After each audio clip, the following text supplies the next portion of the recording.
नमस्कार, मी Ashwini. Welcome to my YouTube channel. आपल्या ब्रीदिंग टेक्निक्स अजून कंप्लीट झालेल्या नाही आहेत, काही रिमेनिंग आहेत. सो त्या आपण इथून पुढच्या सेशन्समध्ये फॉलो करणार आहोत. आजची ब्रीदिंग टेक्निक आहे इक्वल ब्रीदिंग टेक्निक. यामध्ये आपल्याला इनहेल करताना सेम काउंट करायचं आहे, होल्ड करताना सेम नंबर्स काउंट करायचे आहेत आणि एक्झेल करतानाही सेम काउंट करायचं आहे. ही ब्रीदिंग टेक्निक खूप सोपी, सरळ आहे. तुम्ही कधीही कुठेही करू शकता आणि स्पेशली अडल्ट्स लोक ज्यांना बीपीचा त्रास आहे, हार्टचे प्रॉब्लेम आहेत, त्या लोकांसाठी नक्कीच युजफुल आहे. चला तर मग वळूया आजच्या ब्रीदिंग टेक्निककडे. दीर्घ श्वास घ्या.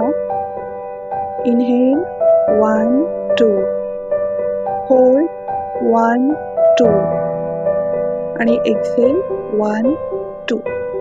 तर ही होती आजची ब्रीदिंग टेक्निक. या ब्रीदिंग टेक्निकला संस्कृतमध्ये समवृत्ती असंही म्हणतात आणि खूप प्राचीन ब्रीदिंग टेक्निक आहे. त्यामुळे सगळ्यांनी एकदा गो थ्रू करा आणि thank you so much for watching this video.